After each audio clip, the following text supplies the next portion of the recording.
Welcome back everybody to my exciting YouTube channel.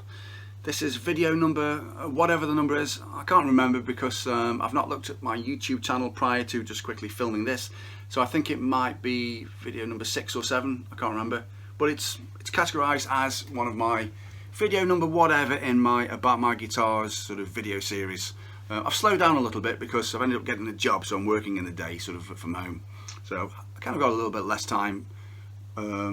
Although I have actually, I'm probably getting more done because when you have less time you focus it more efficiently, don't you? So I've been working on music, just not doing videos. But I have been using this wonderful Doug Wilkes Custom Telecaster style guitar on a composition I'm working on at the moment, so I have been for the last sort of 2, 3, 4 weeks. I'm using this guitar to play the main melody. Utilises a bit of sort of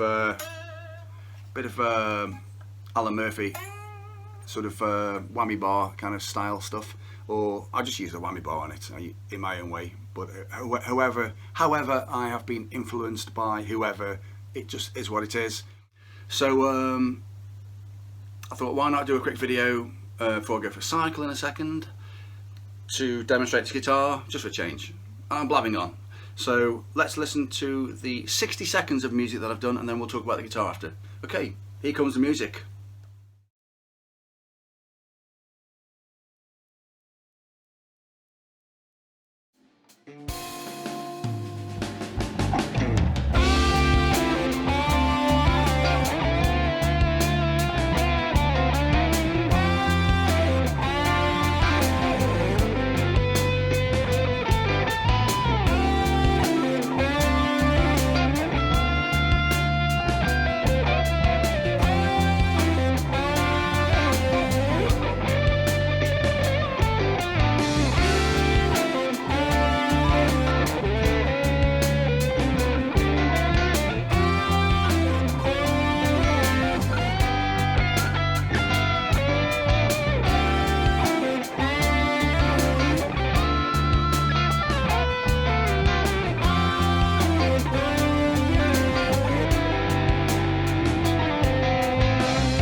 Okay, here we are.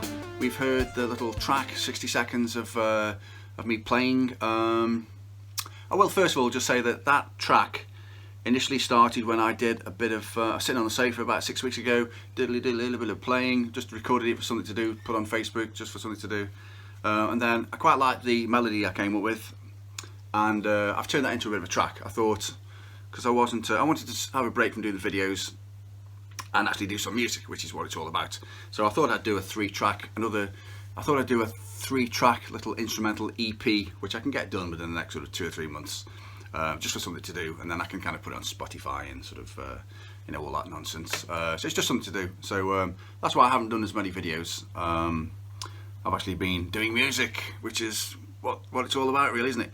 Anyway, I've been using this guitar, which is an absolutely phenomenal guitar. My Doug Wilkes Custom, we call it a Custom Tele. It's not really a Telecaster, it sort of just looks like a Telecaster because of the shape. It's probably more like a Les Paul, really, to be honest. But I think I had this guitar built by Doug. Initially he built me the 335 that you've seen on video number 2, I think. Sort of 335 semi-acoustic style, which is a lovely guitar. And I remember going to pick that guitar up because I used to work just up the road at Keele University campus. And I remember saying to him, I'm going to really miss coming around here, watching you build a guitar for me, you know, seeing the process. And he just said, well, let order another one. So I thought, yeah, what the hell? So I told him I wanted something like this, and I wanted it to look like the little brother of the 335. So he built me this, which is fantastic. And actually I gigged the 2 guitars, the 335 and this, for quite a while with some friends of mine at the time. Well, still friends of mine, but we had a band, I don't know what we were doing, just pub band stuff, like with Hank and Chris, and I think it might be Mark Hargreaves, unless we were a 3-piece. Mark was maybe playing keyboards, can't remember. But so he built me this guitar, and I have to say it's probably the guitar that I've used the most out of all my guitars. I think I've had it, I think we took the neck off, when I take it around every now and again for a setup, took the neck off, and I think he built it for me about, it's got to be 17 years ago, something like that. 18 years ago, 17, 18 years ago. So, and originally the neck was a lot thicker. Yeah, it's quite a thick neck. It was a lot thicker, and I enjoyed it at the time. But then, as I got a bit older and sort of confidence sometimes went up and down, I couldn't really. I was struggling to play it. So I remember going around to Doug's and saying I need the neck a bit thinner, and he just sort of grabbed it, turned it around, got a rasp out, and went like up and down the neck. It was like horrifying. But and then I got to it, so it's a little bit thinner, but still retains a lot of sort of sustain. I don't know if that's true or not, but so it's a nice neck. Anyway, let's just talk about the guitar because I haven't got much time tonight. I'm working 5 days a week now, so this is the weekend, Sunday. Time is precious. Can't waste time anymore. Okay, this guitar, right, let's be quick. It's the usual, no it's not actually. It's a mahogany body. Mahogany body. A solid mahogany. It's kind of, it's not super heavy, but it's not light. Mahogany body. And we've got Birdseye Maple on top. I think it's called Birdseye Maple. And I think it's, yeah, it's got to be joined on. Oh no, it's not. It's one piece. It's not even joined. It's one piece. One piece, folks. Look at that. One piece. Maple. I think it's Birdseye. It's called Birdseye. One piece. And actually, Doug specifically used. I got this idea from I think. It might have been Dave Cottrell. I can't remember. But the sorry, not the lacquer he used is nitro, which is like sort of a lacquer that sort of ages nicely. So if you can see here, it's kind of cracking. It's like my other guitars I've got that Doug's done for me. You have this kind of lacquer done, and they just start to age really nicely. So I mean, look at the colours on that. I think it's a wonderfully beautiful looking guitar. Yeah, so the neck obviously is the usual. No, it's not. You know, nothing is usual about this guitar. It's, I mean, look at that's maple neck. Look at the grain in that wood. I thought it was the usual sort of neck cut in half, then sort of glued together to have, you know, push pull sort of yin yang sort of wood qualities. But it's maple. It's all it's one piece actually, all one piece. I mean that wood. I forget sometimes how lovely this guitar is because I don't really look at it. I mean that's fantastic. And then obviously we have a mahogany fretboard. I love mahogany fretboards. I like the close grain of them. This thing, you could hit it with an X-set missile and it wouldn't leave a mark. I don't know what the frets are, but they won't be little ones. He will have. They will be kind of jumbo type frets. Mind you, no, I've never had it refretted. I'm sure I haven't. I'll have to double check with Doug. Maybe I'll put a little thing down here now whether I've had it refretted or not. But so maple neck, ebony fretboard, mahogany body, gives it nice sustain, and then lovely sort of maple, quilted maple, not Birdseye. Is that called quilted? You know what? As I'm getting older, I can't remember anything, and I don't know anything anyway. So, so it's a beautiful looking guitar. Now, pickup wise, I do remember initially this two of the pickups are the original ones in here. I've got a Seymour Duncan Jazz Beck, which is absolutely fantastic. I just love that pickup. It's got a nice little sort of mid quality to it, so it just solos, it's just superb. And then I think this is a Jazz. I think this is who is it? Yeah, it is. It's a Jazz. It's a Jazz. What do you call it? Gibson Jazz? No, is it Seymour Jazz? It might be Seymour Duncan Jazz, like I've got in the 335, and then Seymour Duncan Jeff Beck. And the Jeff Beck is you can sort of put it into single coil mode if you want, this push pull thing. I never have it in single coil mode because I can't see the point really. I just can't be bothered.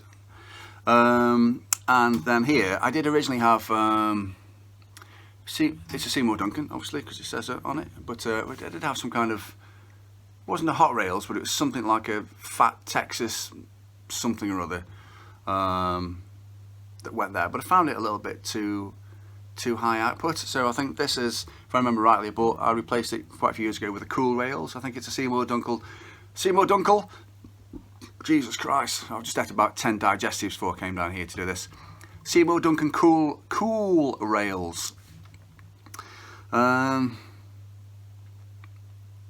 if you think about it, really, just the pickups alone, you know, when people sort of start to wonder about the cost of custom guitars, that pickup would have been about 80 quid. That would have been about 80 quid. That would have been probably about 100 quid. It's almost £300 just in pickups alone. Anyway, now the bridge, the tremolo system, shall I say, the whammy bar, the trem, 2-pointing floating trem. Although it's not floating much at the moment, I've put some different strings on, and I haven't set it up right. And normally when I play the guitar and I'm using the whammy bar, I like to sort of be able to sort of push it back half a step. I set it so that when I go like that, when I push it back, it goes up half a tone, otherwise known as a semitone. But I've changed the strings, and something's gone wrong, and I haven't adjusted it. So there you go. Never mind. But this is a Schaller vintage tremolo. Really, really nice tremolo. I think I've got yeah, as I'm looking down at my Doug Wilkes answer guitar, that's got a Seymour a vintage trem on. I think the only other tremolo system, yeah, doesn't matter about other tremolo systems, does it? This is a Schaller vintage tremolo. There you go. I'm going to start talking about what vegetables I'm going to eat later with my salmon if I'm not careful. Okay, so that's that. Fantastic. I like the way with this tremolo how it sort of just, it's quite nice how it just sort of slots in like that. I don't know if you can see it. You know, it sort of sits in there, and then it's kind of reasonably tight, and then you just put this little sleeve over the top, and it's just rock solid. So it's instantaneous. If you ever do any like sort of trem stuff where you're bending up, pulling up, it's got to be. It can't be any kind of movement like clunkiness, because it just won't work. I suppose this is like a Telecaster style sort of selector thing, isn't it? Like a panel, sort of, you know, plate that you get on a Telecaster. 5-way, of course. Other than that, really, got a standard locking. Are they Schaller? Probably Schaller locking machine heads, which I actually love.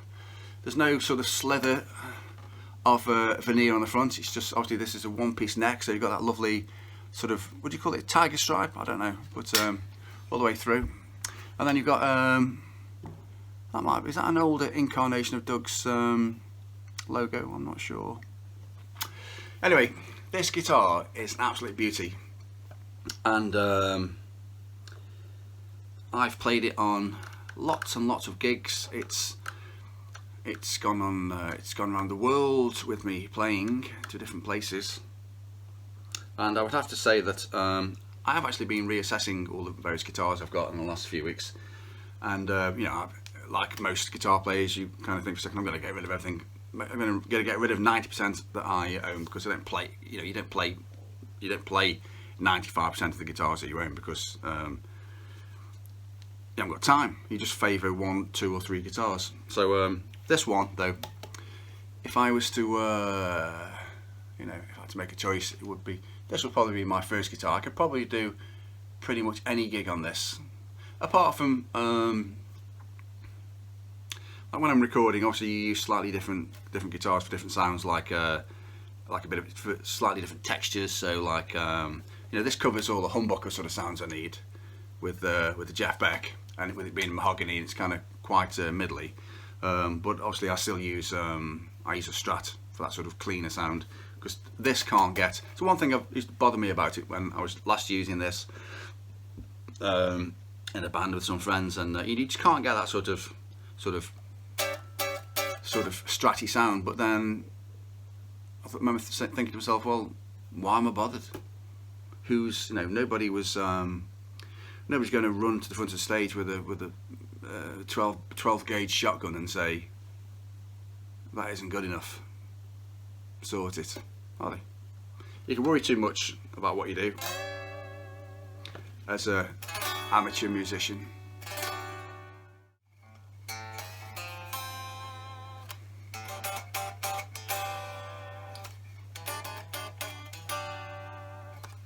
Anyway,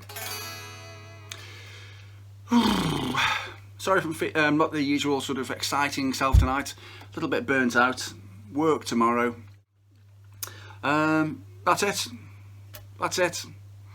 I'm gonna go. At the end of this video, I might put a little bit of sort of advertising for my instrumental record, Small White House, which I did last year. Very welcome to go to my website, carlmorton.co.uk, and have a look, have a listen on Spotify.